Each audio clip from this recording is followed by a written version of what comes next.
Hi there to those of you watching this midterm review for college algebra. If you have any questions along the way of what we're going to be covering, please, there's a chat box on the right hand side. Please feel free to post those questions right in there and I'll try and answer them as they kind of come in. So where we're going to start with equations of a circle.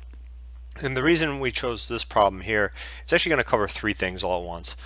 So we have find the equation of a circle with endpoints of the diameter at 5, -3, and 7, 5.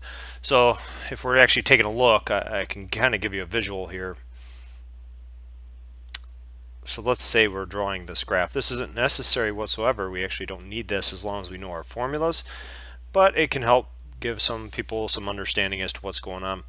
So let's say we go 1, 2, 3, 4, 5, 6, 7, and then 1, 2, 3, 4, 5, and then we have 1, 2, 3.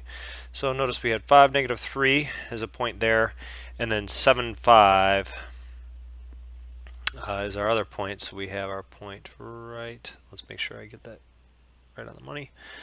Okay, so this is the endpoint of the diameter. So if we're drawing this line right here, don't let your eyes fool you, that's a straight line. And also, don't let your eyes fool you again, this is going to be a perfect circle. Okay, so we have a circle and that line going across, that's supposed to hit the center of the circle somewhere. And we'll talk about that. So we'll have a little bit nicer interpretation as to what's going on in a second.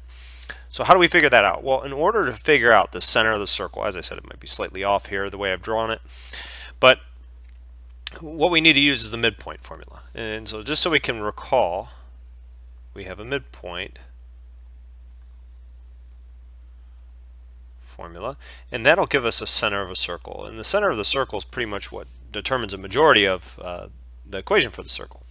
So the midpoint formula, if you have points, it depends how you see it. Some people use x's and y's, some people use a's and b's. So let's say you have x1, y1, and x2, y2. If that's the case, then the midpoint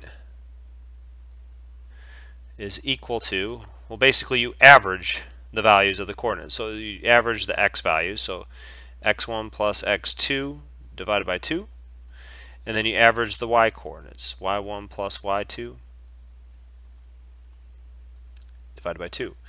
And what it's wanting to do is kind of go somewhere in the middle, and that's essentially what we do when we average just 2 points. So with that in mind, in our case, what are our 2 points? Well, we have our midpoint is, we have 5, we'll call this x1, and we'll call this y1. And this one's x2, and this one's y2. So if that's the case, we get, notice in our x coordinates we go 5 plus 7, and we divide by 2. And in our other case we go -3 plus 5, not to be confused with that other 5. Now notice when we actually do this, did it matter which one we called x1, y1 and x2, y2? As long as if we called this x2 by chance in our first, or 5, -3, if we called it x2 and y2, then the other one's x1 and y1, you can add and it commutes. So we have no problems there. So that's one of the cases where we'll be able to get away with that. So we had a question pop up here. What are we allowed to take to use during our midterm? You're going to be allowed to use a calculator. So that'll pretty much be all you're allowed to take into that. So you just asked because I got an email from eCourse saying some classes were different and allowed different things. Yeah, so some of them have, depending upon if it's calculus or things like that, you'll be allowed a calculator. So that's pretty much what you can bank on. And you'll have certain formulas come time for the final and all that jazz. So, but yeah, otherwise it's fair game. But the calculator can do some good for you. And although a lot of the problems you can solve without, and that's what I'm going to do today. I'm not using a calculator whatsoever, and so you'll see how we solve that without a calculator. So hopefully that answers that question, and keep them coming in. If you got any more, let me know. I'll try and read them as they pop up. So moving on with this problem, what do we get? 5 plus 7 is 12 divided by 2. That makes 6. Negative 3 plus 5, that's going to be 2 divided by 2, which is 1. So 6, 1 is our midpoint. So actually, surprisingly enough, that drawing, although the circle doesn't look pretty, in terms of that line, that was pretty much spot on, 6, 1 being that point. That doesn't usually happen, folks. The bigger the circle, the harder it is. But notice we can actually get that exact point using that midpoint formula. Oh, and you're welcome. Now, moving forward from here, where do we go? Well, now we need to use the distance formula, and I'll explain why. When we look at equations of a circle,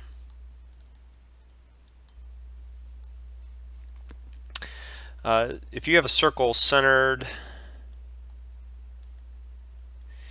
at HK with radius r,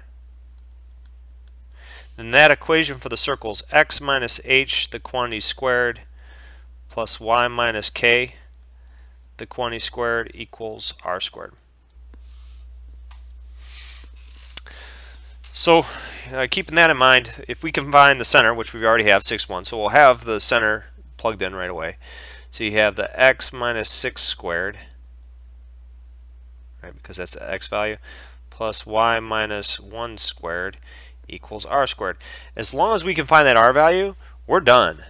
And so the way we go about finding that r value is just using the distance formula.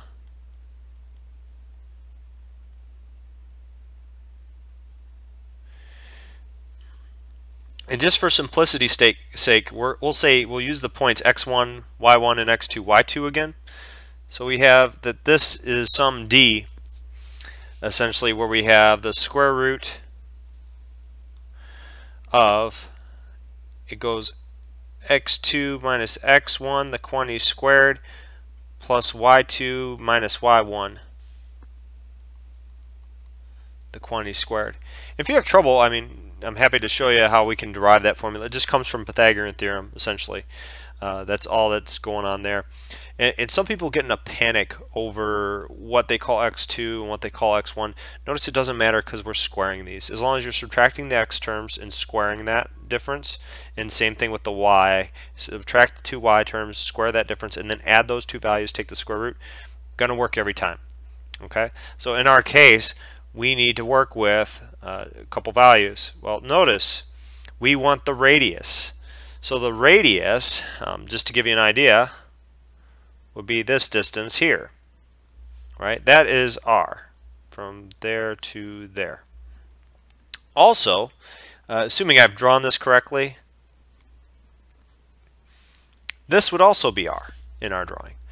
So notice that it does not matter whatsoever which one we choose for that extra point, as long as we're using this one coordinate 6, 1 for our radius.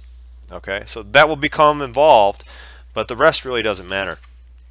So in terms of that, we'll do 6, 1 with, let's say, 5 and negative 3. So that'll be our other point. Didn't have to choose that one, so we're choosing the 5, negative 3, which is this one down here. You could use the other one, but I just chose it based upon proximity to where I could draw that line, as a matter of fact. So it really doesn't matter where we choose that. So now, you can go 6 minus 5 squared plus, and it goes 1 minus, and we have negative 3, and that whole quantity squared. So 6 minus 5, that's just 1. So you get 1 squared plus 4 squared. And so that would be the square root of 17. And some people get in a panic, they want to use a calculator here. There's no reason to, right? You don't even have to. It's going to be some number between 4 and 5, but who cares as of right now, because this thing is going to simplify pretty nicely for us. So remember our equation down at the bottom.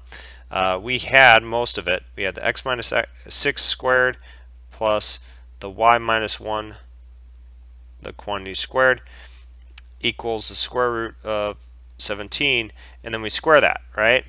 But what this becomes, when you square the square root of 17, that just simplifies to x minus 6, the quantity squared, plus y minus 1, the quantity squared, equals 17. We have our equation of the circle. By the way, this was not the only route whatsoever. There's all sorts of different routes you can take. So you could actually have used the distance formula first. So if you wanted to, you find the distance between the two diameters, and remember the radius is just half the diameter.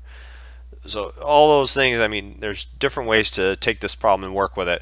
It's really up to you on how you want to solve it. But what I want you all to take home here is, how do we get the equation of a circle? Well, you need a center and a radius. Okay. How do you get the midpoint formula? Well, you just average the x terms in the x coordinate, and then you average the y terms in the y coordinate. And how do you get that distance between 2 points? If you can do all those, you're going to be in good shape come exam time. Okay. So hopefully that solves the first question. If there's no more questions, which I don't see any as of right now, I'll move on to that next problem. And as I said, just if you have any other questions, you keep them rolling in. So next problem is, find the equation of a line through the points 17, 4 and negative 6, 9. Okay. Equations of a line are pretty nice in terms of how they go. And most of the time, there's two forms. Well, there's technically three, but the slope-intercept form,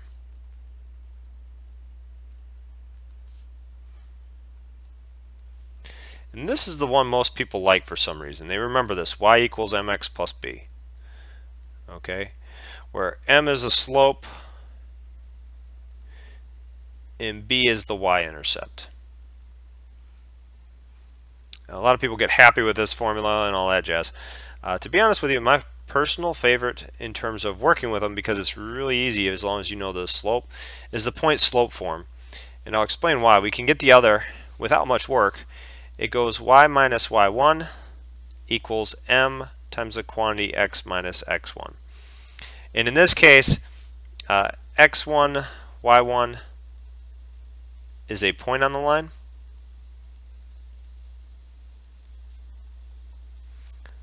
Doesn't have to be any specific point, but as long as you have a point on the line, you're good. And m, once again, stands for a slope. So if you don't recall the slope formula, what we're looking at there, you get m equals, it goes y2 minus y1 all over x2 minus x1. Okay, so if we're to solve for this equation, what's our y2 and our y1? Another way you might hear this is change of y over change in x, or also the rise over run. So something like that. Any of those will work. Let's call this our y2. That means this is x2. This will be y1, and that means this is x1 right here.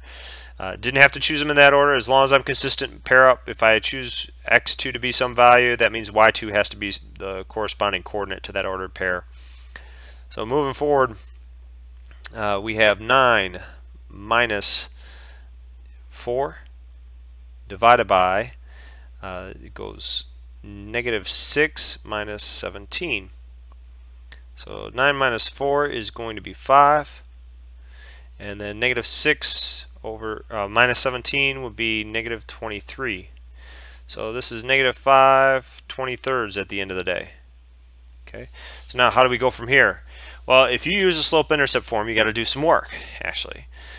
Point slope form, however, it's actually quite simple. Pick your favorite point. Doesn't matter which one you use. We'll use the x1, y1. So it goes y minus 4 equals our m, which is negative 5/23, times the quantity x minus, okay, and that will be 17 for our x coordinate. That's it. All there is to it. Now you might say, oh, but the problem asks us to solve it in slope-intercept form. Well, that's pretty simple too. All you need to do is just add this on over. So you get negative 5/23 x minus 17, and then you get plus 4 right here. And then you can do the simplifying. Make sure to distribute the negative 5/23 and then multiply, or get a common denominator to move that 4 on over. But you can get the value that way. So this would be the maneuver to move it over into slope-intercept form. But to be honest with you, if it doesn't specify, you can use this equation, especially if you're trying to evaluate points and things of that nature. Really easy for you. So hopefully that makes sense on that problem. And if you have any other questions on equations of lines, don't worry, we'll have some more coming up in just a second.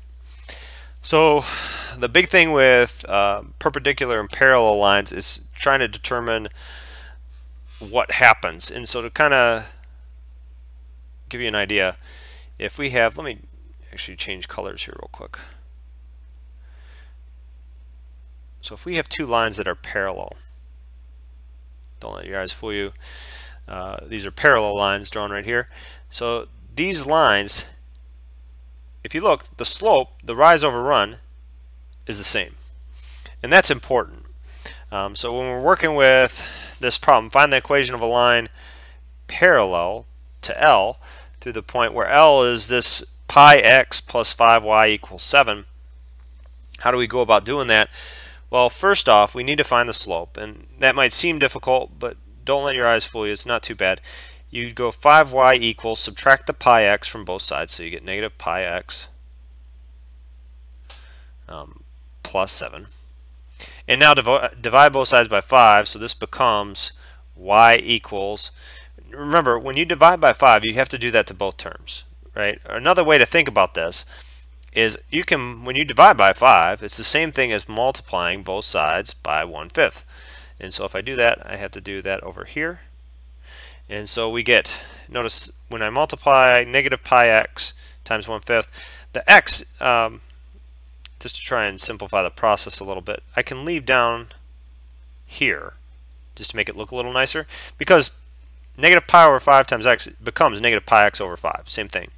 And then plus the 7/5 right there. So now you have, what is your slope?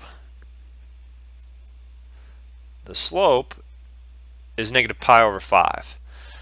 And notice, if we want to find an equation of a parallel line, that slope, I'm not saying this drawing is actually a slope of negative pi over 5. In fact, I can tell you it's not, because this is rising, and negative pi over 5 would be a falling graph, essentially. So,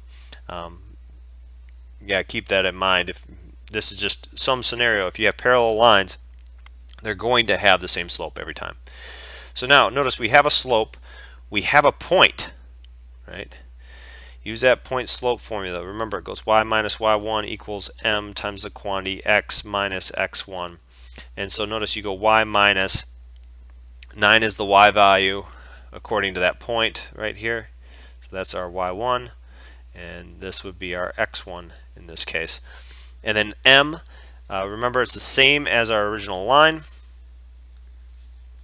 And then it becomes x minus our x1 is just 2, and we're done. Right? That's simple. Hopefully that makes sense on the parallel lines. The perpendicular lines tend to freak some people out.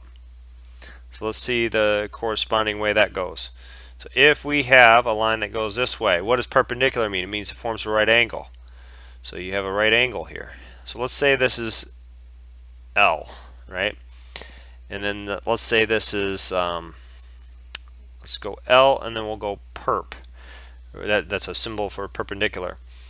The relationship is, if you have the slope of the perpendicular line, so that's what the subscripts are there for, that becomes just negative 1 over the slope of the original line.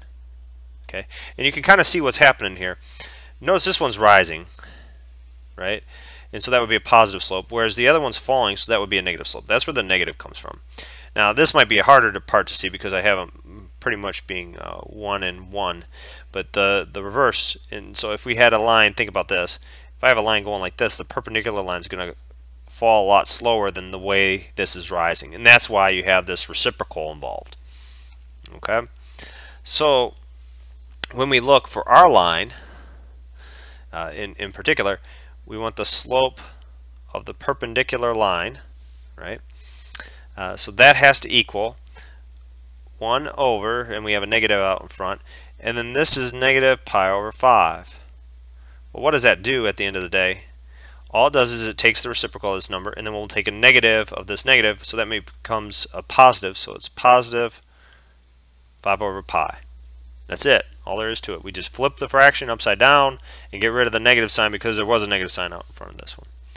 So now we have through the point, notice it's negative 4 and 7. So we can once again use our point slope formula. We go y minus, in this case it's going to be 7. equals 5 over pi, and then we can go x minus a negative 4, and just to brush that up a little bit nicer, we can have written it right out the gate if we wanted to. We get y minus 7 equals 5 over pi, and then it becomes x plus 4. Okay. So I see no questions going on right now, so hopefully that's good with the perpendicular lines, parallel lines, seeing how that works. All right. So let's see if we're getting to some of the good problems. Oh, system of equations. So yeah, a couple different ways to solve this. The easiest route, what a lot of people like to use most of the time, is substitution if possible. In this case, substitution is a possibility rather than having to add multiples of the equations together. And I'd recommend substitution in this problem. And if you want to see one with another method or see me work this problem with another method, just let me know and I'll be happy to do that as well. So easy way to get to substitution is working with this, negative x. If we add x to both sides, notice you get 5y equals 3 plus x, and you'll still have that bottom equation, 4x minus 3y equals 6. And then so moving that over one more time, move that 3 on over to the other side, you have to subtract it. So you get 5y minus 3 equals x, and then you get 4x minus 3y equals 6. So now we're going to substitute. So substitute into the second equation.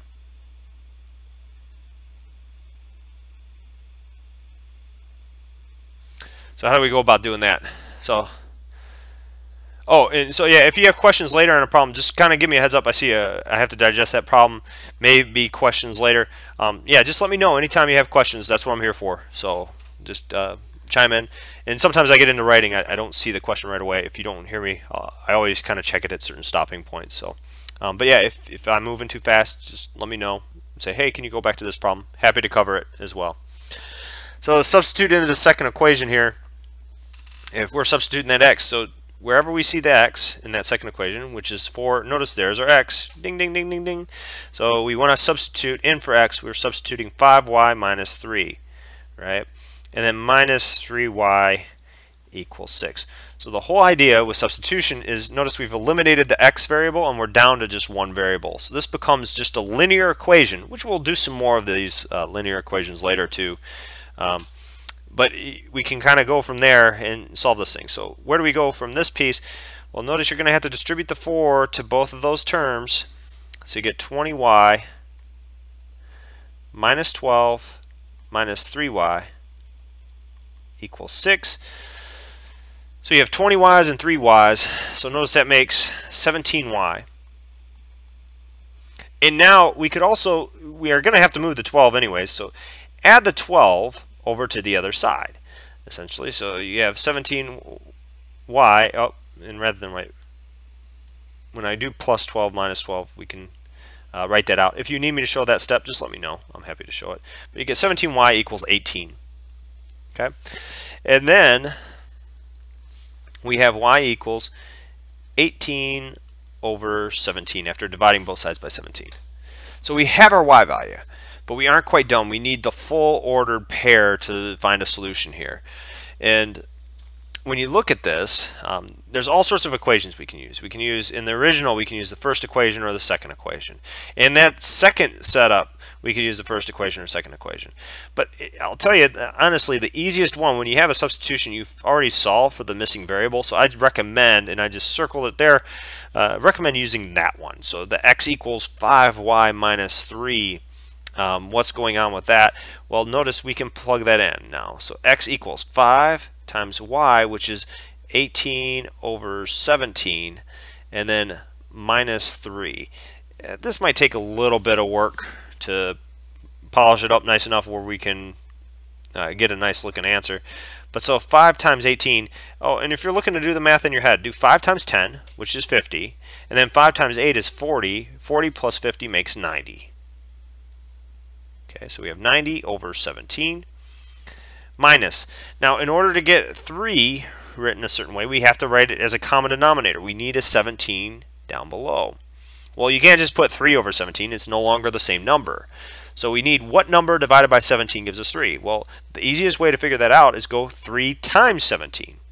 So if I put, I'll put it up here as 3 times 17 for right now, so you can see what's going on. So, and I got a question on that.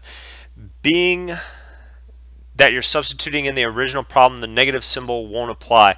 So notice that negative symbol, when we solved it, we solved for the x equals by moving that x over. First we added x to both sides. So if I go back to the original here, so we go plus x and plus x. So that's where that negative symbol went away, and hopefully that's what you're referring to, that original negative symbol. And the equation that we worked with to plug back in, right, was this x equals 5y minus 3. If we wanted to work with the negative x plus 5y equals 3, then we do want to work with that negative. And I can show you that real quick. It doesn't take too long to actually show that that answer will work. I could have picked any of these equations when it comes to plugging back in. But for the substitution into that second equation, we solve for x so we don't have to worry. And then when we plug back in, you can pick any of these top or bottom equations, as a matter of fact. Any of those will work to solve for x. And I'll kind of illustrate that here in a second, but just I'll show you why this one's easier, and then we'll kind of see just why another one would work.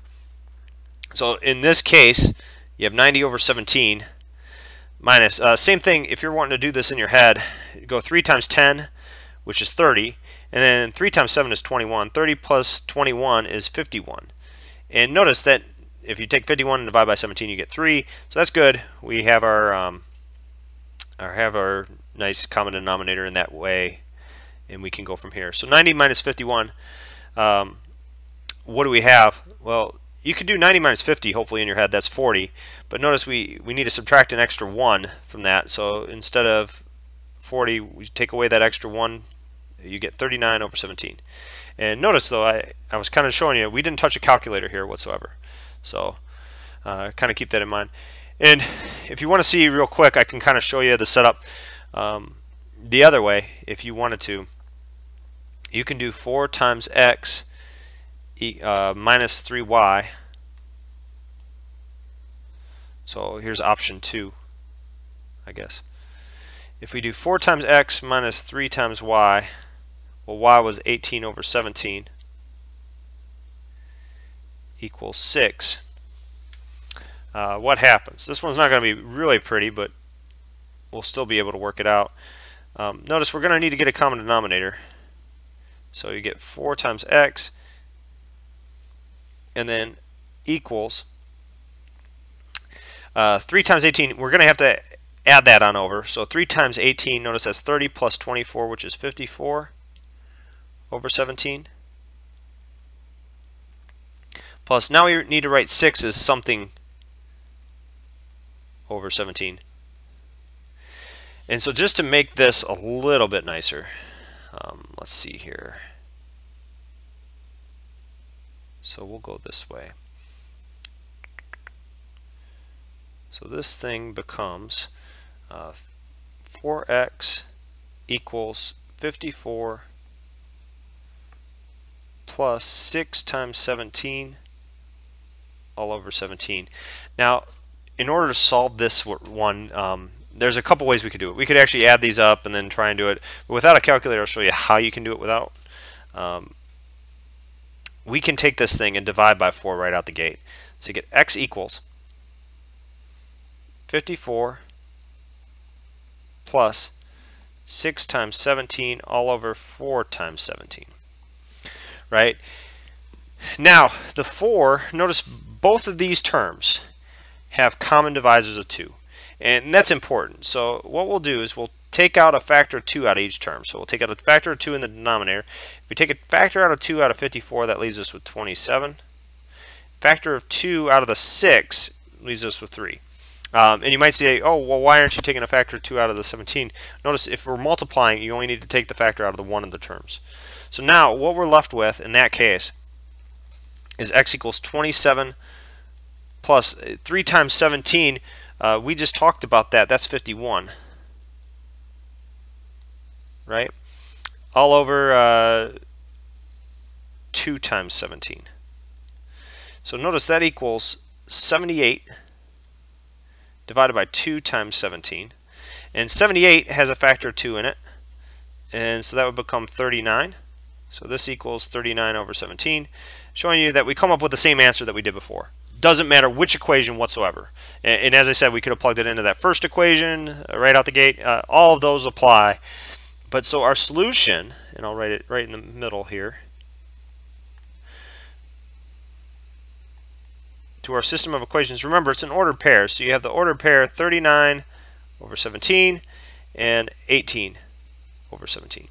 And so if it's asking for like an x and y value, you just insert those accordingly. Like you put x equals 39 over 17 and y equals 18 over 17, or you just insert wherever that might need to be. Okay, hopefully that makes sense on the system of equations. Seems like all of you are kind of catching on, but if not, just let me know. I'm happy to go back to those problems at any point in time. So now another thing that I saw that was freaking people out was these piecewise functions and all that stuff. So let's talk about this. Now consider the function f of x given in the graph below. Find the x-intercepts, the y-intercepts, and then we want to find a whole bunch of function values. This is good practice to see all these. And once you do it over and over again, it becomes easier and easier. Don't let these things freak you out just because there's a whole bunch of symbols. Just remember, if you see an open circle, that means it's not included in the graph. And if you see a solid circle or a dot, essentially, that is included in the graph. Okay? If you keep that in mind, you're going to be in great shape when it comes down to this. But first off, x-intercepts. What is an x-intercept? X-intercepts are where it crosses the x-axis. Okay, so where does this thing cross the x-axis? Well, that's not going to be too bad. We have here is one of the points, here is another one of the points, here's another one of the points, and here's another one of the points. So notice those are what values for x. Well, at x equals, notice we have -1, you have +1, you have 5, and you have 7. Simple as that. That's all your x-intercepts. Okay, and here's the other trick. When it's a function,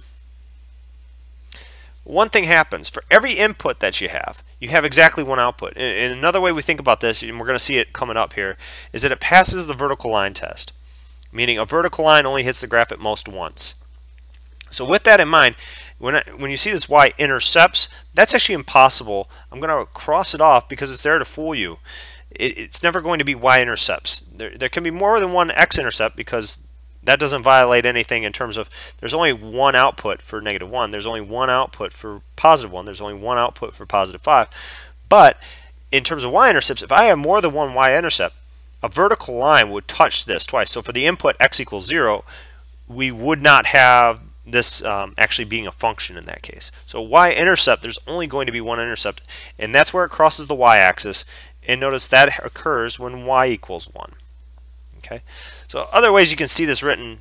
So for example, people might write the y-intercept as 0, 1 versus these x-intercepts that you might see people put -1, 0, then 1, 0, then 5, 0, and 7, 0. All of them mean the same thing, but usually we just write x equals or y equals, you know, for the x and y-intercepts in those cases. So now, moving forward, if there's no questions on that piece, let's get to the function values. That tends to freak people out, and I hope it doesn't after seeing what's going on here. So f of -4, what do we do? Well, here's my recommendation.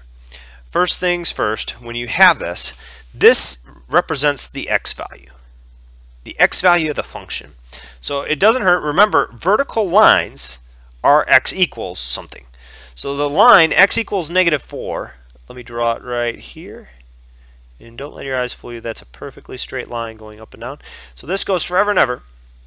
Okay. When x equals -4, that's what that looks like. So this is the line x equals -4.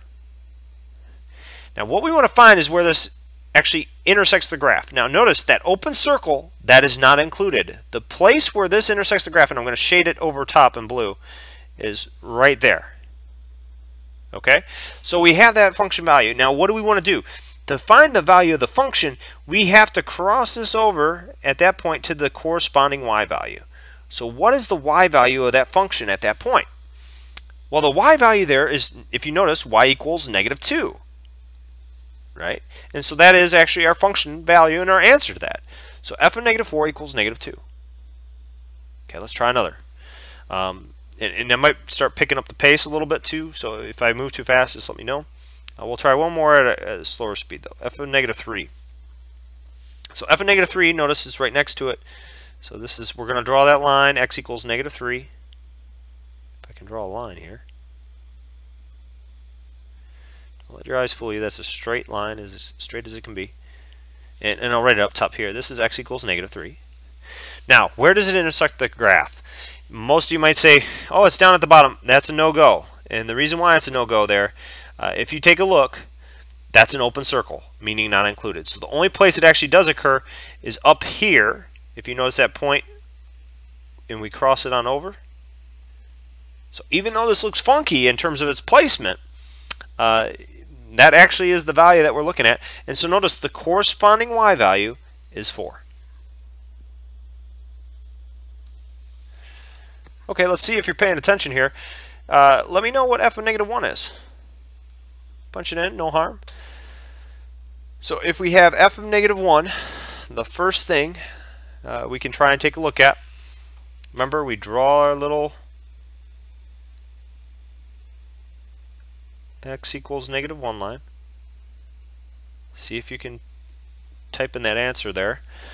Okay, so what do we have? F of negative 1 equals, well, ooh, this one, when we cross it over, what value are we looking at?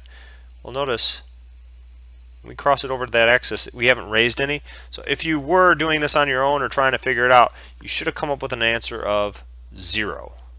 Okay? Let's see, f of 2. What are we looking at there? F of 2, same thing. Oh, so this was x equals negative 1. You can draw that line that goes vertically.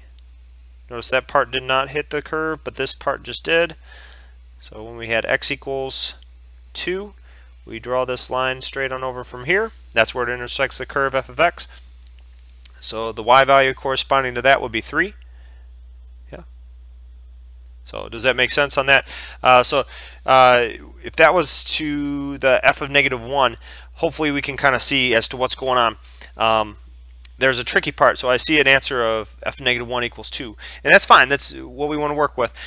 2, if we had that, we would need at f of negative 1, so on this line x equals negative 1, we would need that curve to hit some point right up here because that is the corresponding y value of 2. So since it's not quite there, that's why we came up with f of negative 1 equals 0 instead, because it isn't up at that 2 spot for the y value. So we're looking at all these different y values and kind of crossing them on over. Now notice I'm taking the function and crossing over to the y value. You could start from the y-axis and cross it on over until it hits the graph at that intersection point too. So either way, hopefully the f of 2 equaling 3, does that make sense? If not, let me know. I'm happy to slow it down a little bit and we can try and resolve that issue. I want to make sure you have these ideas down because they do pop up from time to time, and especially with piecewise functions. So let's try this f of 4 and see what happens. F of 4. So we're going to draw our vertical line. Hopefully we see that we start with our vertical line at x equals 4, right? So notice that's not our value though necessarily. It's just our vertical line occurs at x equals 4. And I think that maybe what has been intended with the 2 there. If not, just let me know. I'll be happy to assess that. So now, where does this intersect the curve? So we go right here, where that blue dot is getting shaded in. So, oh good, and you just read the graph wrong. Yeah, no big deal. I do that all the time myself, so it happens all the time to me, especially when trying to draw all these horizontal lines. So now going on over, if you take a look at f of 4, what are we looking at? Well, we continue that to the y value, we get 5. Okay. And next one, what do we have? F of 6. So f of 6, notice we're going to draw our vertical line once again. And then when we cross that on over to the y value, notice we're at y value of equal to negative 3. And that's our final answer. So we've done all the function values. Hopefully that makes sense. If there's any that you're kind of worried about, let me know. I'll be happy to, yeah, right on. So we got negative 3, awesome. that's exactly what we're looking for. So yeah, keep it coming. If you think you can solve it ahead of time, I'll take a look and we'll try and solve it too and see how we're looking. So yeah, if you have any questions on this, just let me know and we'll keep on moving forward. So this one, we have 6 different things that we're going to look at, and we want to determine if these define y as a function in terms of x. There's multiple ways to go through some of these. I'll kind of go through the quickest route. If you want to know more, either way, I'm happy to tell you. So just let me know. Determine which of the following equations define y as a function in terms of x. So when we take a look at this first one, what do we use? Well, when you have a graph, there's the easiest method whatsoever is just take vertical lines all the way across. Notice we were using the vertical lines before. So if I draw any vertical line here, what should happen? This vertical line test says no matter where I draw this, I can only hit the curve at most once. If I hit it 0 times, that's fine, but if I hit it more than once, I've got a problem. And so notice everywhere on this curve, even though the curve looks funky, it only hits a vertical line only once. Okay, and you might have seen in those videos how the vertical line was scanned across essentially. But in this case, it is a function, and so this is yes, it is a function since it passes the vertical line test.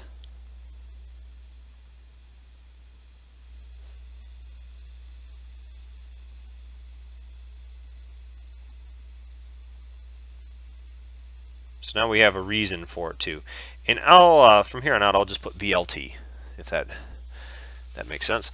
So the next one, we'll take a look at what's going on here. Same thing, vertical line test. So notice I'm drawing all vertical lines. Actually, I don't even need to draw them; they're already kind of built in. But notice there's no vertical line that hits this graph twice. So is this a function in terms of x? The answer is yes, since it passes the vertical line test. And what is the vertical line test doing? Rather than just saying, oh, it passes the vertical line test, it's checking if a vertical line hits the graph more than once, you have an input, which is an x value, that has more than one output. That's essentially what's saying, because there's 2 y values corresponding to that. So since that occurs, that's telling you that it's not a function. Okay, so that's the reason we use that vertical line test. Same thing here.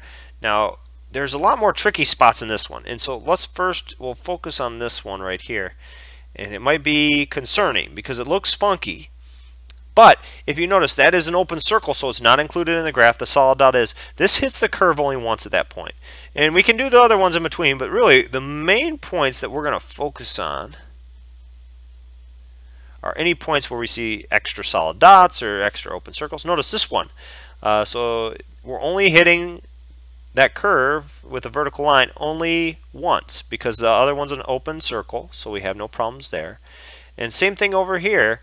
Notice we're only hitting the curve once because the other part is an open circle. And all the rest, vertical lines only hit the curve once. So this one's another yes, since it passes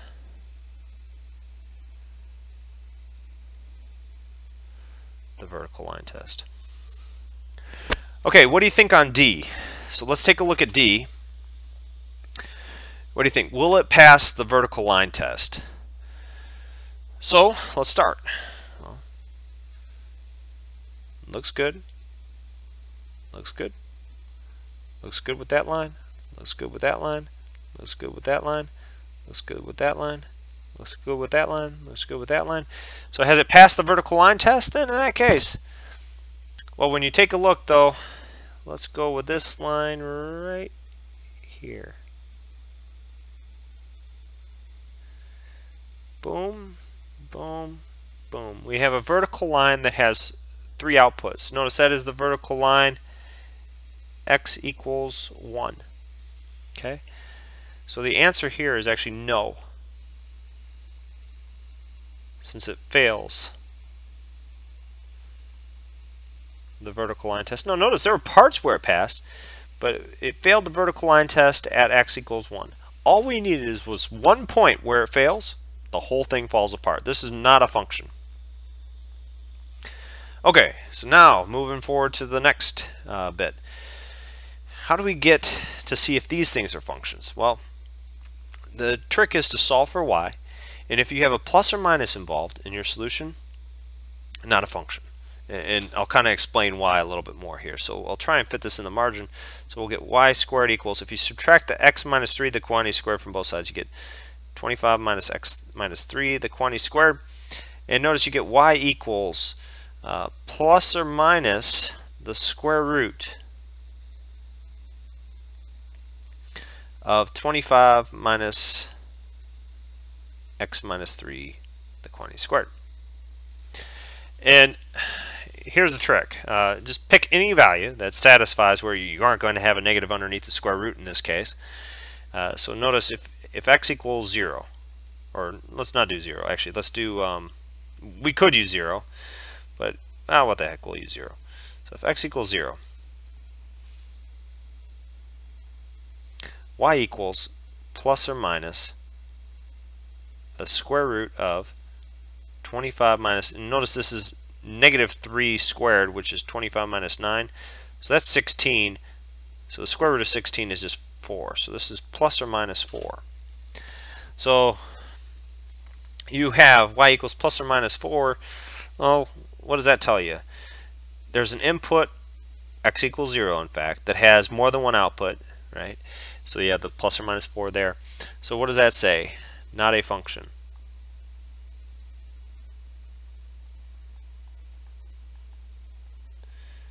Since x equals 0 has the outputs 4 and negative 4. Okay. Yeah, and so I see a comment here about for the vertical line test, so much easier. And yeah, it is safe to use anytime you have a graph. And so to kind of illustrate the tie-in to this graph stuff, if you know how to graph equations, right? What was this equation? In fact, E.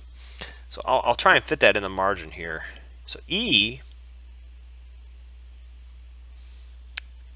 actually, and I'll have to make it really tiny here. 1, 2, 3, 4, 5, 6, 7, 8. 1, 2, 3, 4, 5. And then 1, 2, 2, 3, 4, 5. That's what this graph is. Notice this is a circle. Your r squared equals 25.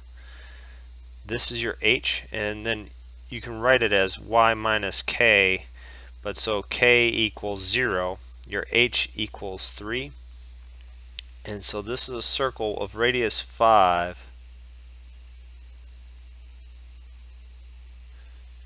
Don't let that fool you, that's hitting that point.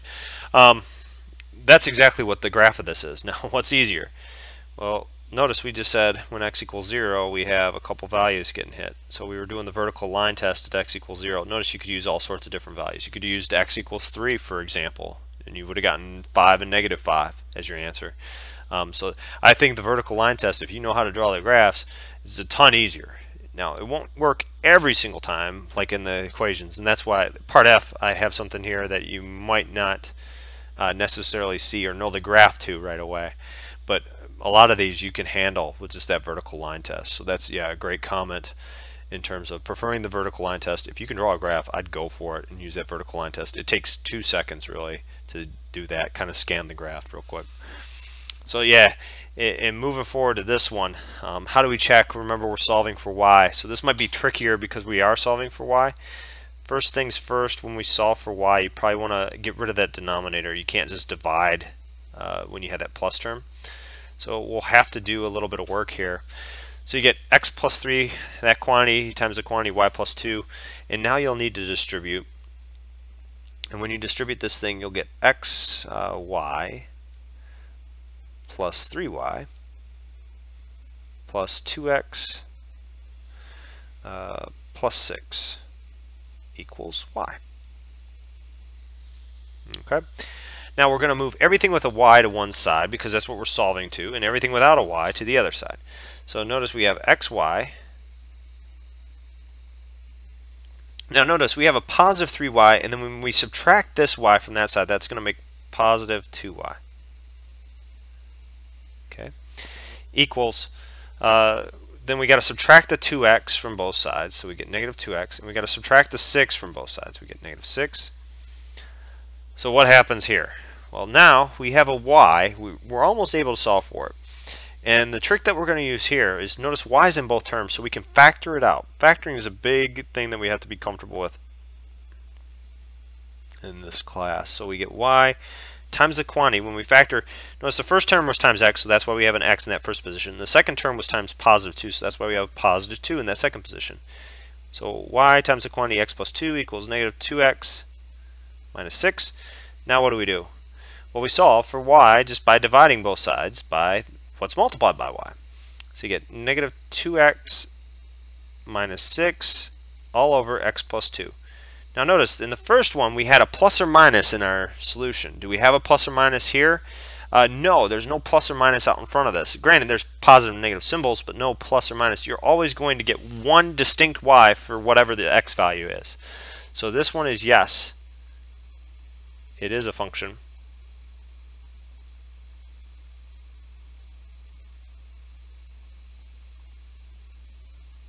In terms of x. And the reason why is we solve for y in terms of x. Okay. Hopefully moving on to the next question. Now we're on to functions a little bit more involved here. Consider function f of x equals 5x over x minus 3. Find the domain of f of x. How do we go about doing that? Well, when would this function, not be defined? That's what we really need to look at. Well, if you look at this, we can have anything in our numerator. You can have 0, you can have negative numbers, you can have positive numbers, that's fine. In the denominator, you can have negative numbers, you can have positive numbers, but you just cannot have 0. So what we need to do in order to figure out the domain, we need to figure out when x minus 3 is not equal to 0. So essentially x minus 3 does not equal 0. Well, you can almost treat that like an equality sign when solving it. So x just cannot equal, add 3 to both sides, x cannot equal 3. Okay, so the domain, usually we have these fancy notations, and so it's just intervals. And think about this. If we have this interval, and then we have 3, well, I'll put 0 on here too, just so you can get some idea as to what's going on. So we have 0 and 3. What's happening? Well, at 3, we don't want to include that, but we want to include everything else.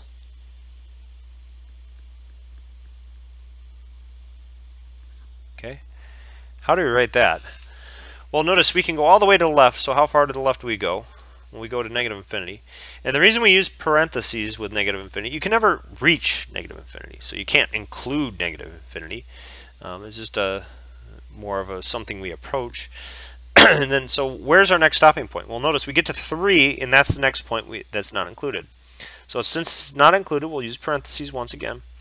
Then we want to do, how do we join two sets? In interval notation, we put this u, that stands for the union, or meaning from this set or the other set. And then where do we start? Well, we start from 3 again. And then how far to the right do we go? Well, we go on to infinity. And once again, we can't reach infinity, so that's why we put a parentheses there. Hopefully that makes sense on the interval notation. For our next one, find f of 6. Well, okay, so if we do this one, we just plug in 6. Notice that stands for our x value. Okay, so where do the x's appear? Well, you have 1 in the numerator, so you get 5 times 6, and I'll put it in parentheses wherever we see it, divided by 6, right, minus 3. Okay, so all we did is replace our x. Okay, so this means we get 30 over 3, which gives us a final answer of 10. And that's what you're doing every time. I mean, so if I put in, just a side note, I can make f of smiley face, right? If I want f of smiley face, I just put a smiley face wherever I see that x. And so I'll put the little smiley face here Oh, don't let your eyes fool you. That's the same smiley face. And then we have another smiley face. -3. Right? That's all it is every time. You're just replacing x with whatever variable's inside of there. And so with the next one, it kind of seems scary, right? Because we have this f of a plus h. You're going to see this pop up when we get to average rate of change as well. So that's why you see this next one. What is that? Well, f of a plus h, so it goes 5. Notice our x is replaced with a plus h, so we'll just put in a plus h. And then we'll put a plus h -3. Right? And just to make sure we can do it with the a, so same thing, 5. And then a is now replaced x, so we'll put a here. And then we got a -3. Okay. And what we want, notice, is f of a plus h minus f of a. And we're going to simplify this thing, so we'll talk about that in a minute.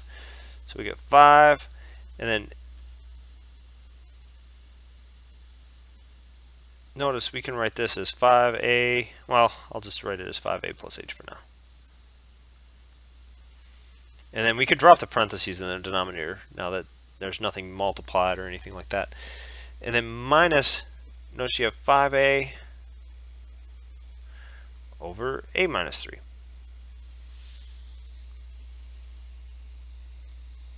How do we simplify this?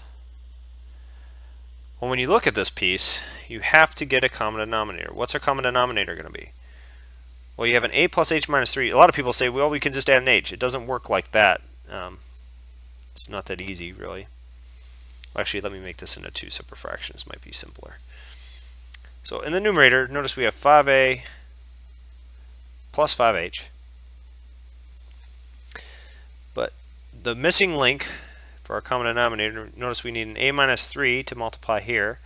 And then in the second case, minus 5a over a -3.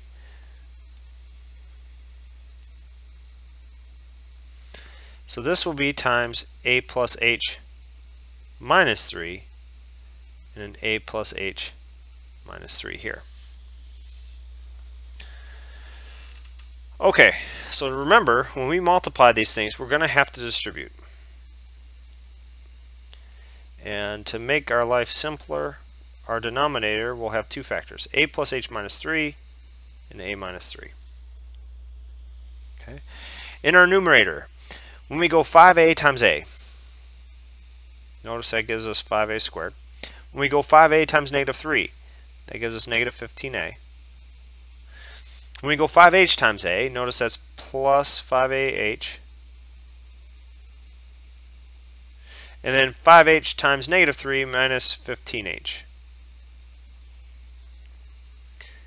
Minus, now we have a whole quantity because this whole fraction on the right hand side is multiplied by this negative symbol, so that's why we got to be careful there.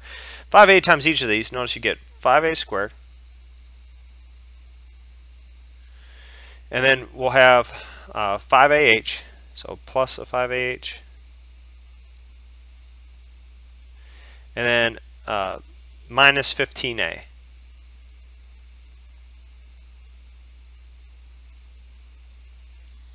Okay? So what happens? Well, notice you have a 5a squared, and you're subtracting this 5a squared. Okay? Notice you have a positive 5ah, and then you're subtracting this 5ah.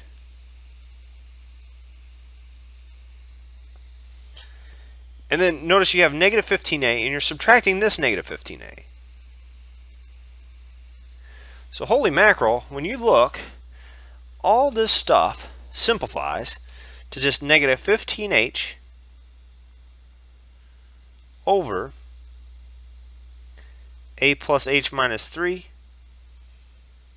a minus 3. When you get to that average rate of change section, you'll see this in play a lot more. And you'll start doing more stuff with it. You'll actually be able to figure out things like average velocity, average speed, and all that jazz. So keep that in mind when working some of these problems. You'll have these things pop up again. So let's take a look. Now we're on to solving for x in the following equations. How do we solve for x in these things? Well, in our first one, what might be easier is to factor that right hand side, so you get 3 over x minus 1 plus 2 over x plus 3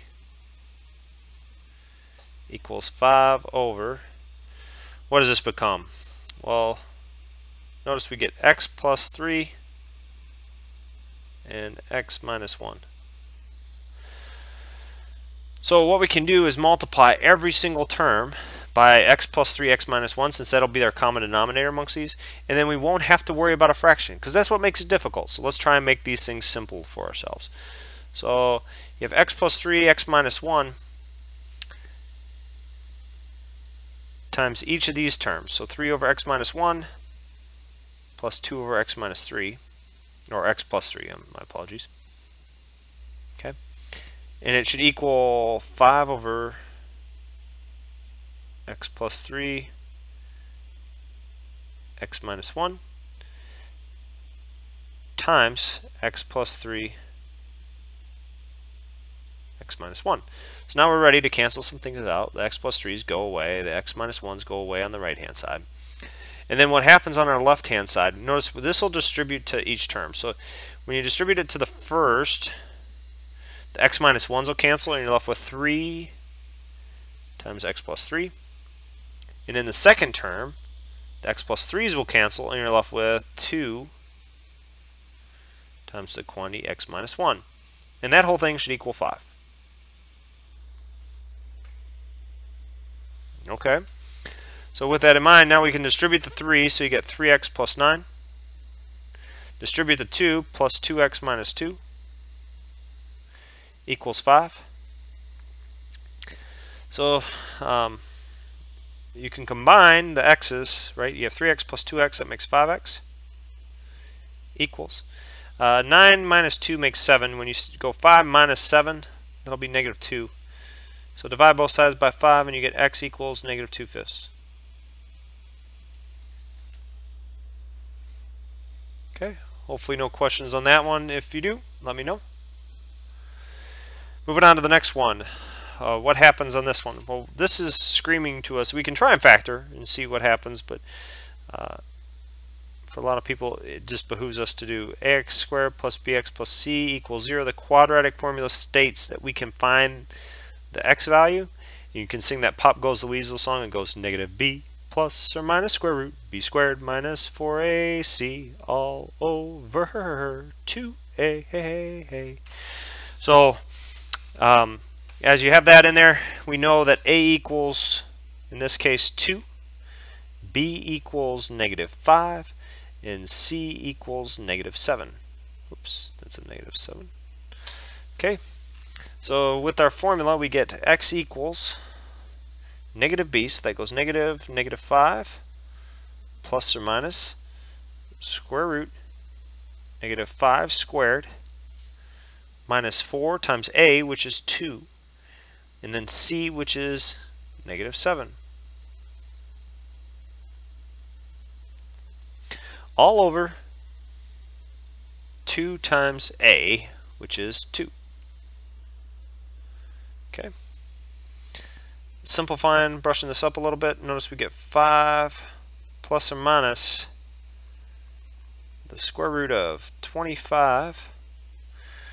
So this will be 8 times a negative 7 makes negative 56, so we got to add 56 here. And then all over 4. Notice you can do 20 plus 56 would be 76, add another 5.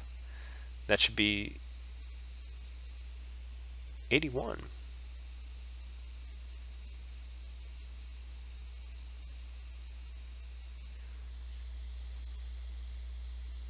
Huh. So sure enough, this is 5 plus or minus 9 all over 4. So what does that tell you? Well, you get, oh, what's going on there?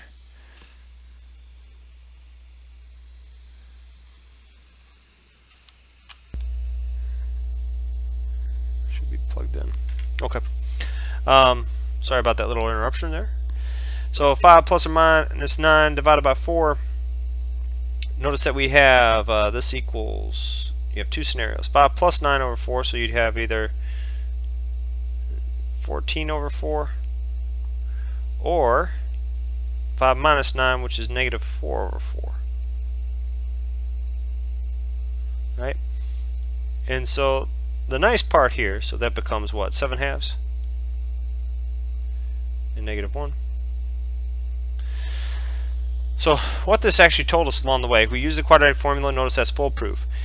If we wanted to be quicker,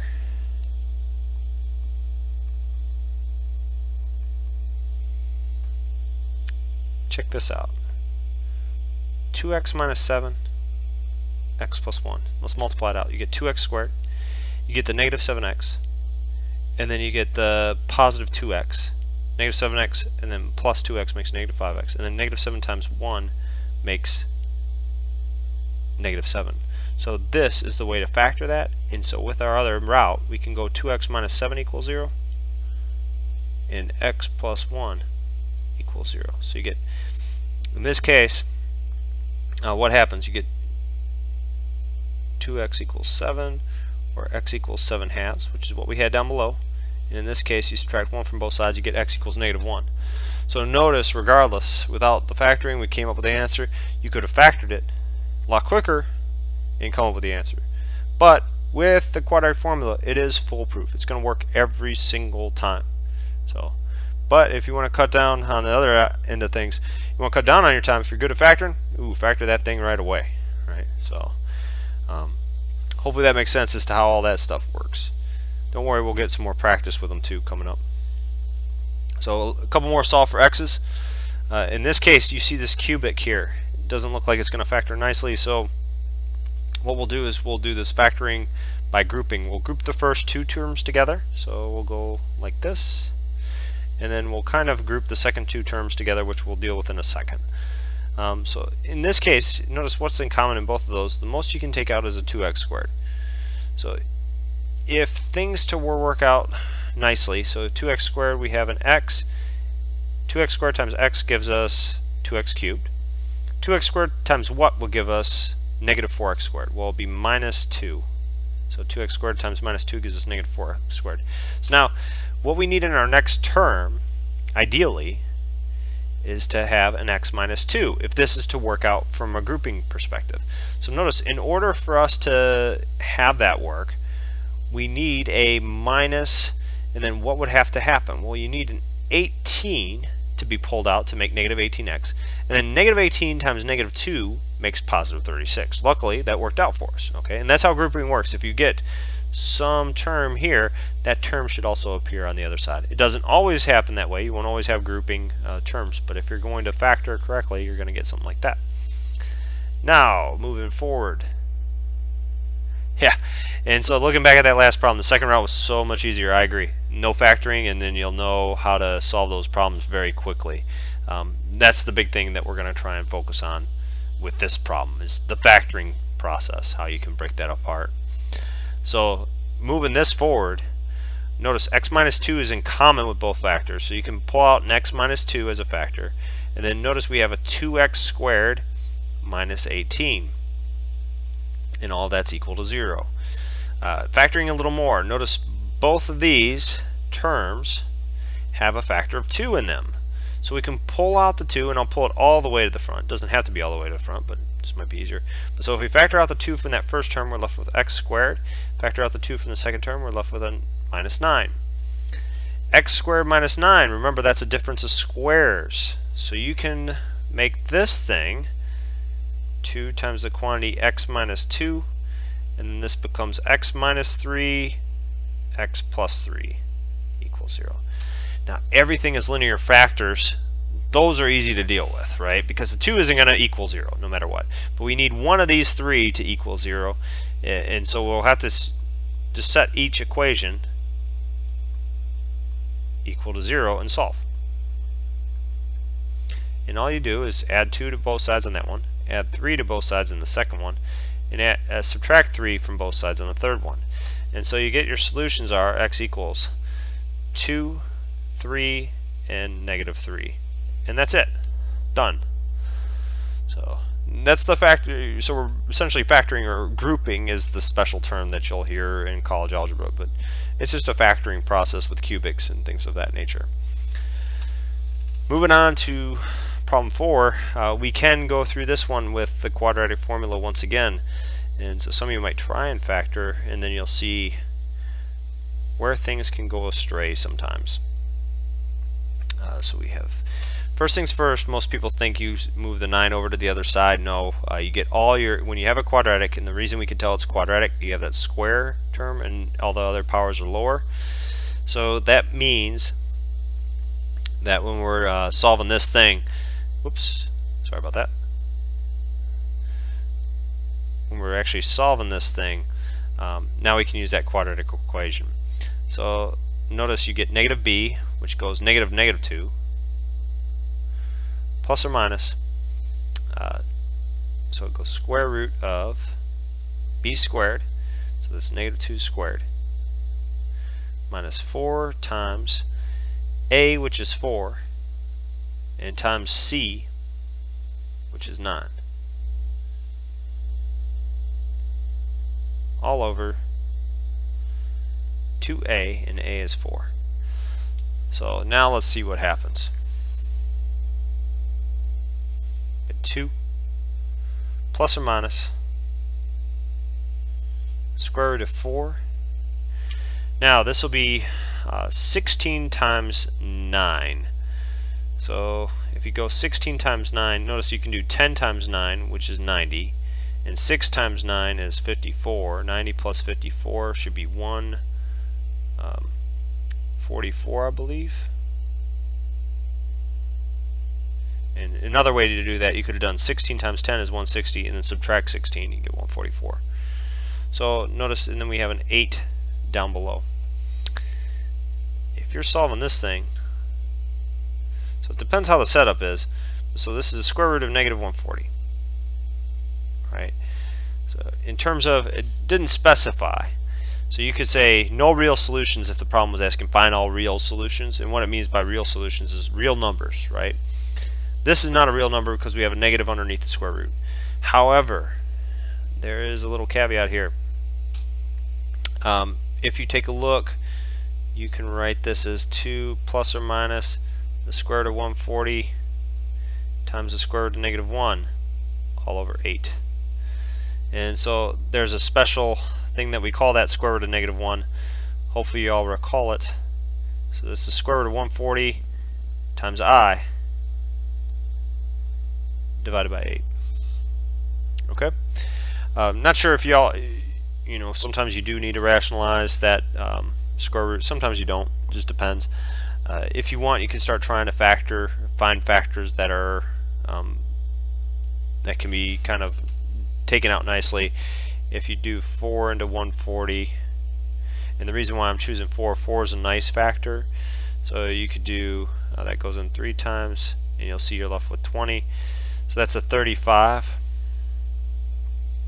Okay, and minus 20, 0 is your remainder there.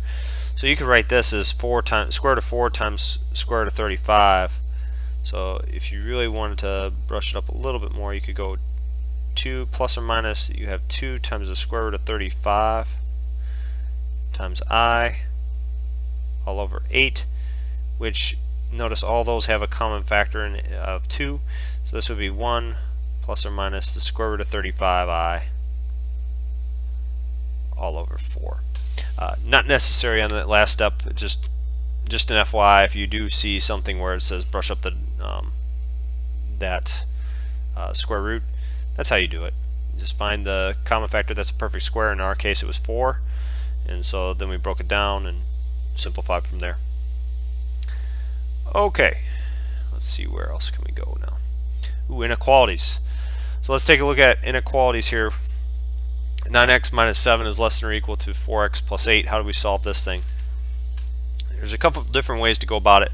What I'd always say is get the x term so you end up with a positive x term, and so you can either get them the x terms on the right or the left hand side. Notice if we subtract 4x, we have 9x is bigger, so it's going to be a positive x on this side. But if we subtract 9x, it would actually make a negative value over there, and it's easier to deal with the positive values, and I'll explain why in a second. So subtracting 4x, that gives us 5x minus 7 is less than or equal to positive 8, and then adding 7 to both sides, you get 5x is less than or equal to 15. 8 plus 7 is 15. So now divide both sides by 5, and we don't have to worry about anything here, so you get x is less than or equal to 3. If we had a negative that we had to divide by, and that would be the case if you got the x's on the right hand side, then you have to switch the inequality sign. But if you can kind of solve for x without it, then I'd recommend doing so. And so now notice x less than or equal to 3, if we're writing this in interval notation, once again I'll put 0 here. It's not necessary to put 0, but just so you can see x less than or equal to 3, so we have this, and then we go this way, shading in. Okay, so how far to the left do we go? We go all the way to negative infinity. Remember, once again, we put parentheses because we don't include it. And then we stop at 3. But so 3 is included in this case, so we'll put that as being included with a bracket. Okay, so on our next one, let's take a look. We have a quadratic inequality. So first things with quadratics, once again, we get all the terms on one side. So x squared minus 4x minus 21 greater than or equal to 0. You can talk about critical numbers, finding the zeros or whatnot. The thing I do here is just factor. So you can factor the terms. We know we're going to need an x and a minus and a plus. Two things that multiply to negative 21 and add up to negative 4. So notice that would be negative 7 and positive 3 would do the trick. Okay. So now finding those critical numbers, notice if you had this equal to 0, so x plus 3, that quantity, x minus 7, when this equals 0, what happens? Well, you get x plus 3 equals 0, or x minus 7 equals 0, and so x equals negative 3 or x equals 7. And some people use tables here. I like to use the number line just because I find that to be a little bit easier when we're working with number lines. So for x equals negative 3, and I could put 0 in here. It's not necessary though at the end of the day. And we'll put 7. We know there's going to be solid dots here. Okay, so there's a solid dot here and the solid dot here. Why? Well, we know it equals 0 at that point. Okay, if it wasn't, if you had a less than or greater than, you just put an open dot at those points. And we know that this quantity, this x plus 3, x minus 7, these are our x values down below, and we know that when we plug those negative 3 and the 7 in there, you get 0. Now what we're trying to do is just pick numbers in these remaining intervals. So now look what's happened. We've broken this thing into remaining intervals. You have negative infinity to negative 3, you have negative 3 to positive 7, and then you have 7 to infinity. There's 3 intervals just by us breaking it up into those critical points. We pick a value in the interval, and we just basically see if it's positive or negative. And why do we do that? Well, greater than or equal to 0, so we've already found when it equals 0. Greater than 0 would be positive, and less than 0 would be negative. So we're just figuring out positive or negative within those intervals, because it has to cross 0 at some point. So it has to be the same values within each interval. And that's what we're going to check here. So we'll pick some number between negative infinity and negative 3. Let's let that be negative 4. So we'll say negative 4 here. Plug in negative 4. So notice if we plug in negative 4 into this, we get a negative for our first value. And negative 4 minus 7, that's a negative 11, so that's a negative for our second value. And if you take a negative and multiply by a negative, notice that makes a positive value. So we have a positive right there. Okay, and so now our next interval, let's pick some value in here. Let's pick the value 0. That's usually the easiest. You can pick 1, you can pick 2, whatever, as long as it's between negative 3 and 7. Plug that in. Notice when we plug in 0 to the first part, you get positive 3. 0 minus 7 is negative 7. Positive times a negative, notice that makes a negative in that interval. And so we're good there. And our last one, pick a number bigger than 7. So in that interval 7 to infinity, you can pick 1,000,000 if you want. I'll just pick 10. Didn't have to be 10. 10 plus 3 is positive, because it's 13. 10 minus 7 is another positive, it's positive 3. So you get positive here. So notice now, which intervals are positive, which intervals are negative? Well, positive from negative infinity to negative 3, and positive again from 7 to infinity. We want the ones that are positive because we want it bigger than 0. So our intervals need to look like this. So now we were doing the checks on these intervals.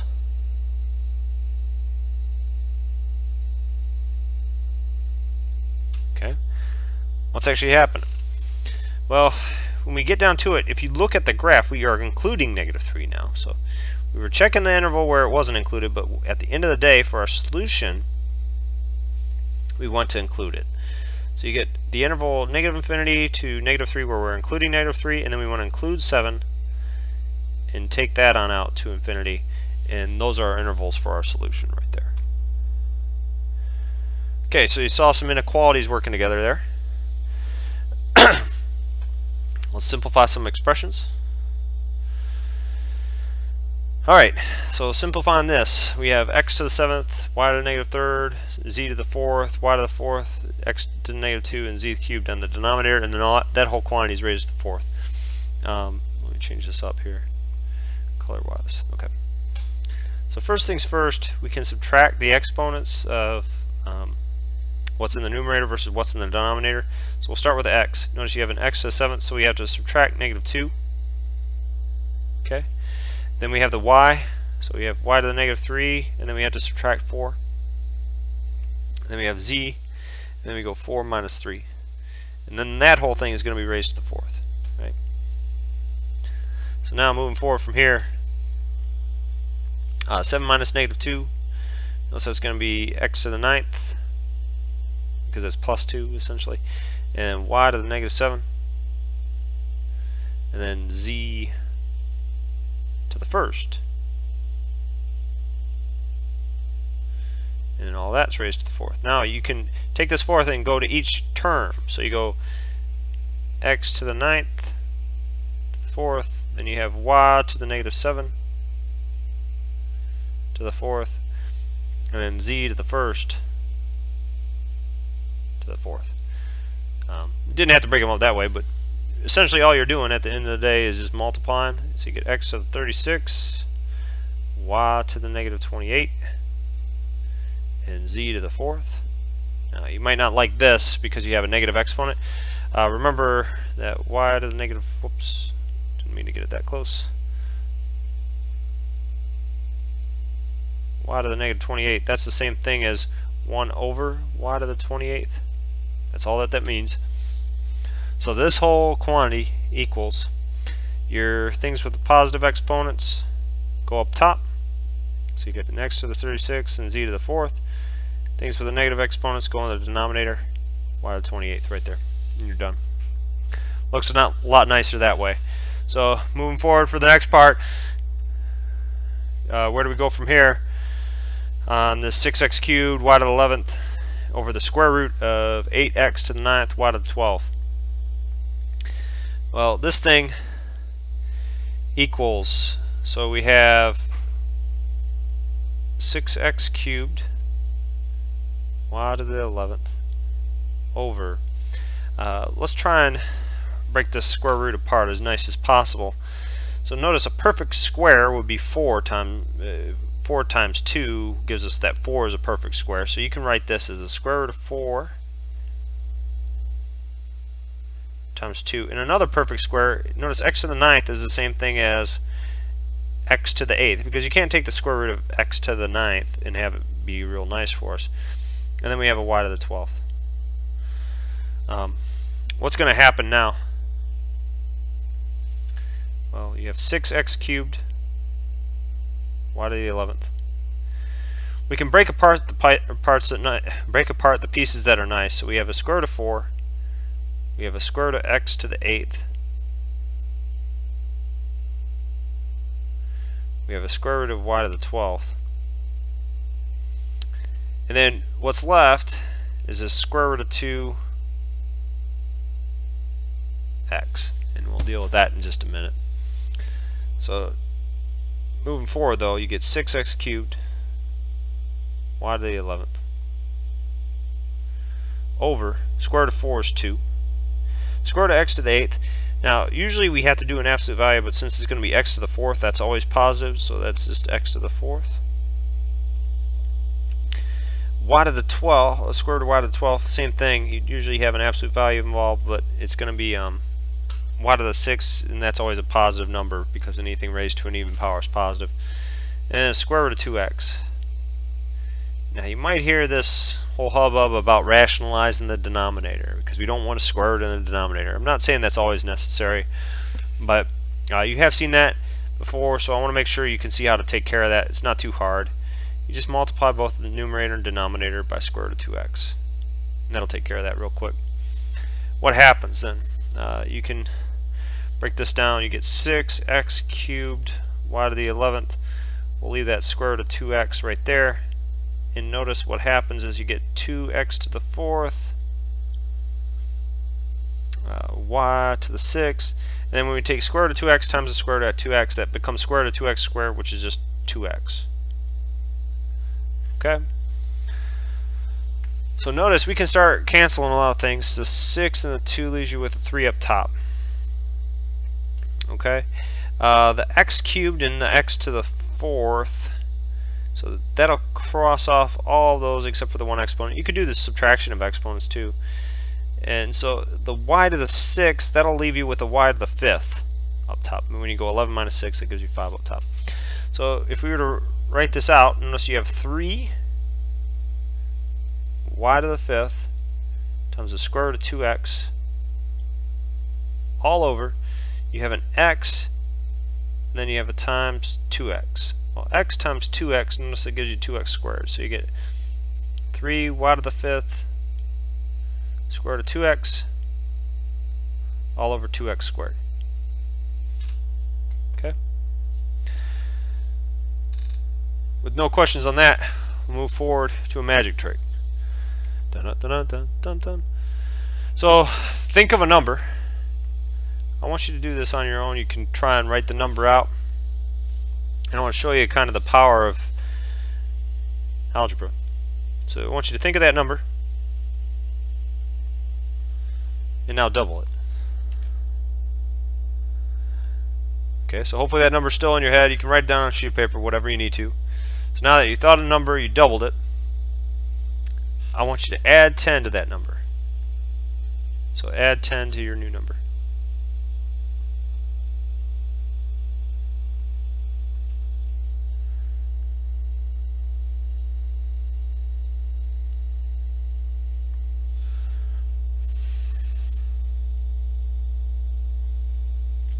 Okay, so you added 10. So first you thought of the number, you doubled it, now you added 10 to that new number. Now, you have some number. I want you to take half.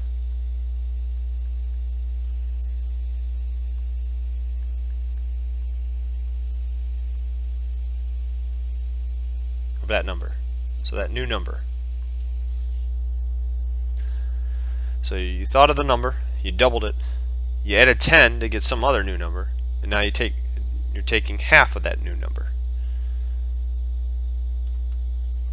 Next thing, I want you to subtract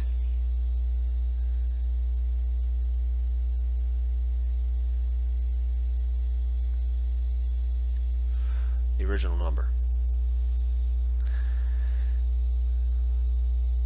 I'm going to make a claim. I'm going to make a claim that I can guess your number.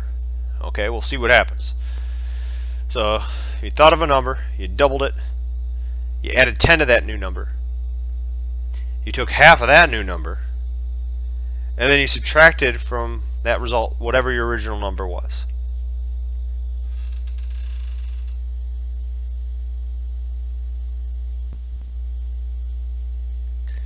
My claim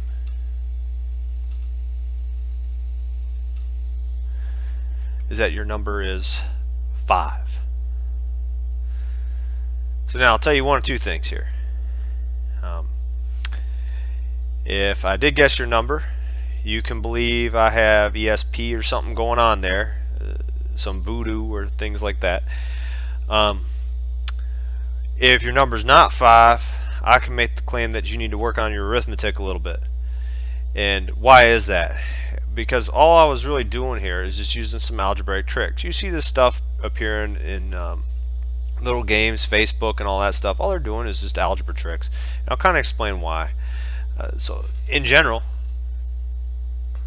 let x be your number.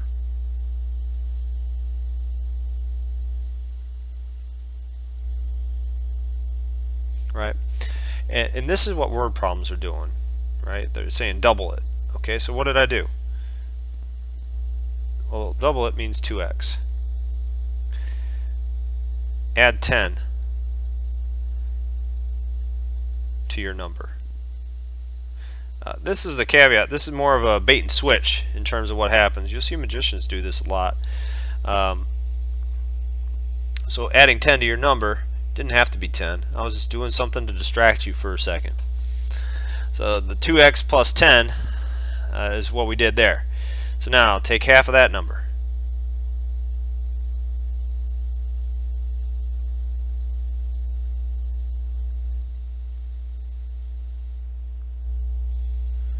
What are we doing?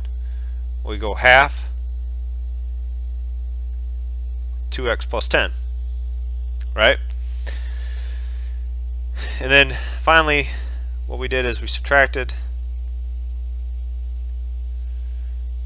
the original number.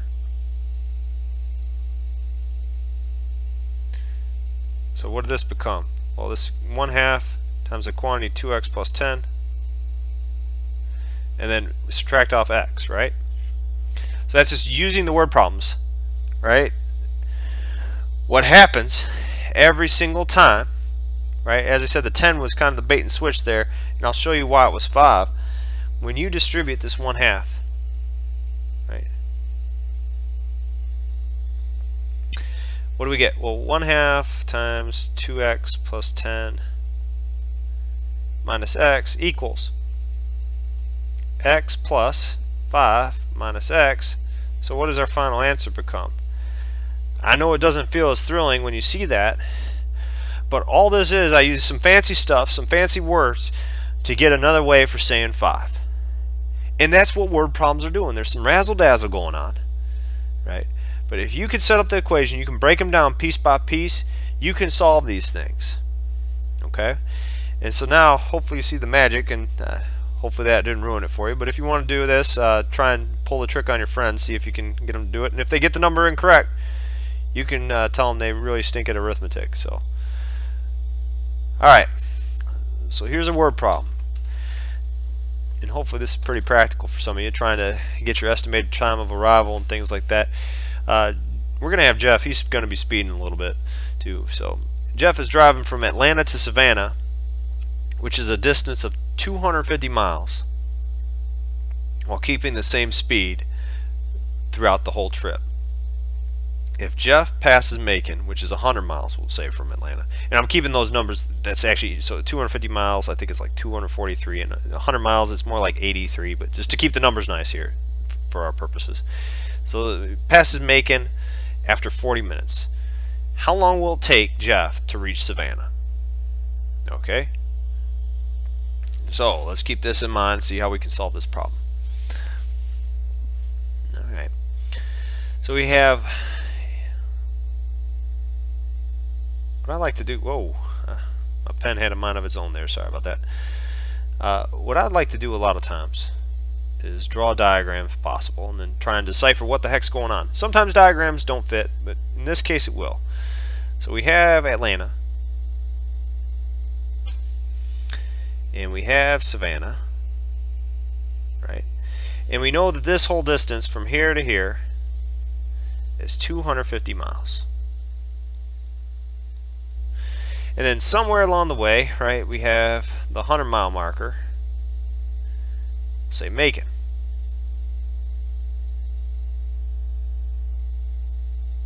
And so this took Jeff there 40 minutes. Well, let me put 100 miles and I'll put 40 minutes up above just to kind of keep the distances.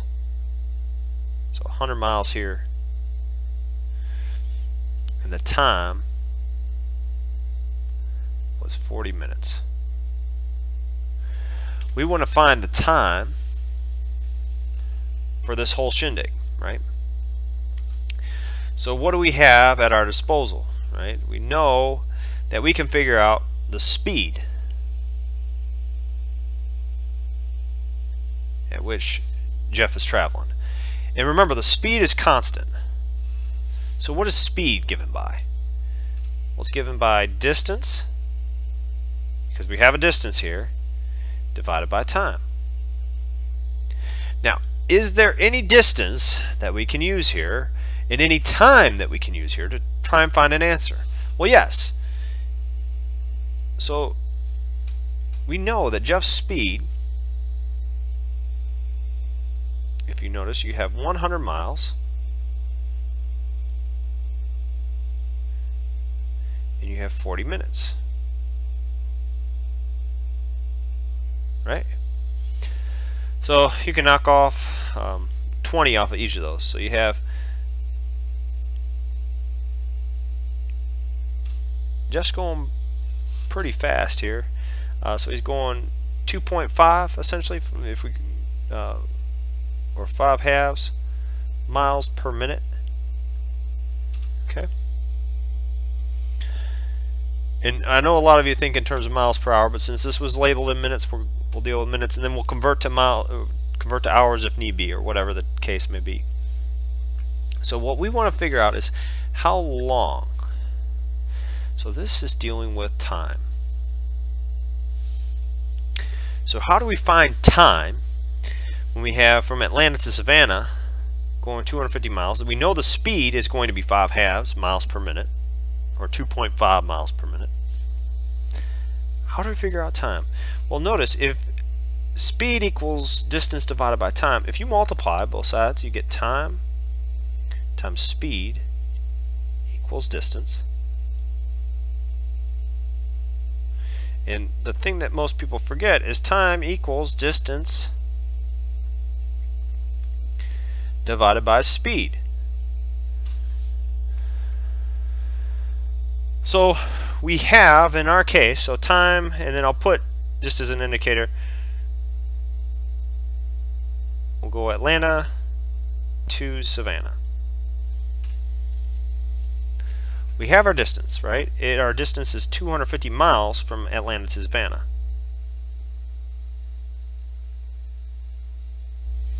And then in terms of our speed, we have 5 halves miles per minute, right? Notice the miles are canceled when you divide by a fraction. This minutes goes up top, and you're left with the correct unit. So that's how we can double check ourselves. So we get 250 miles times, as we said, when we divide by a fraction, we multiply by its reciprocal. So this is minutes over miles, and our units will cancel for miles, and so we're in pretty good shape. 250 divided by 5 times 2 minutes, and so notice, what does this make? So that makes 50 up top times 2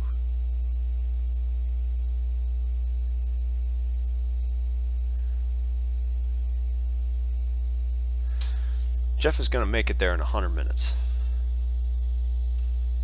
right? And oh, and if you're wondering, that's 1 hour and what, 40 minutes? So yeah, that's crazy fast in terms of, for those of you that have made that drive. Jeff, we'll assume that's Jeff Gordon, and he's going down the speedway there as to what's going on.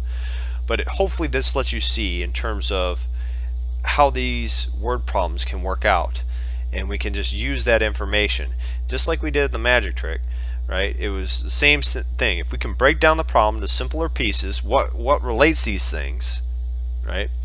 And then we have our answer. Okay, the key that we were looking at, we saw speed, right? So let's find a formula for speed when we have distance and time, right? We had minutes, so that's our time. We had a distance in a few places, so the 250 miles, the 100 miles, and we had all that. The diagram might have helped you. So it wasn't necessary to draw a diagram, but if you have a chance, I'd recommend it. it helps you put those things in place. So hopefully this made sense in terms of some of the material that you might see coming up on the midterm. If you have any questions in the meantime, please, there's just plenty of places to post those questions in the discussions and things like that. So wish you all the best of luck on the midterm, and if any questions pop up, please let me know in the meantime.